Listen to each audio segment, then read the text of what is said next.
Hello everyone. Today is my mom's birthday, so here's a letter that I wrote. My mom turned 54 today, and I'm here again with this letter.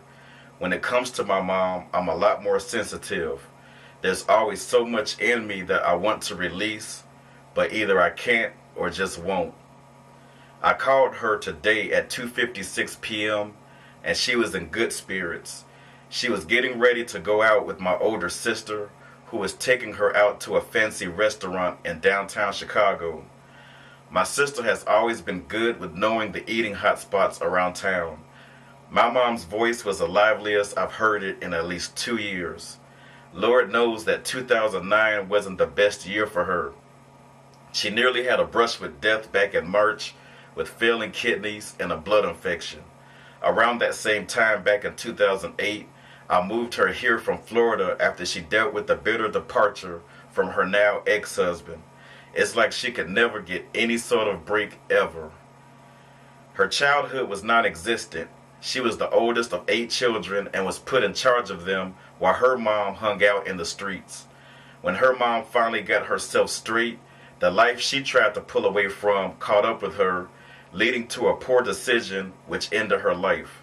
My mom was 16 when she watched her 33-year-old mother go 6 feet into the ground.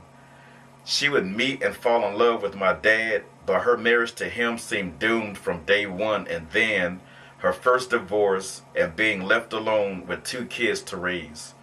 Despite this, I was so proud to be her son. My mom played so many roles in my life and did them so well that she was literally everything I've ever wanted or needed. She would make me laugh so hard with her silly side. Then she'd get serious at times and would tell me straight in the face how special I was. My mom was a fighter and she always had my back. My mom didn't play. She was highly educated and straight-laced and someone who people didn't mess around with. But she faced so much nonstop criticism. People wondered why she was always poor and how my sister and I would survive. They felt that she had sheltered TC and I way too much. I didn't agree with that either, but this was Mama's way of keeping us off of Chicago's unforgiving and heartless streets. Mama kept going, soaring like a falcon in the night. She was a traveling evangelist, a broadcast announcer at the church we attended, and a gifted producer, director, playwright, and songwriter.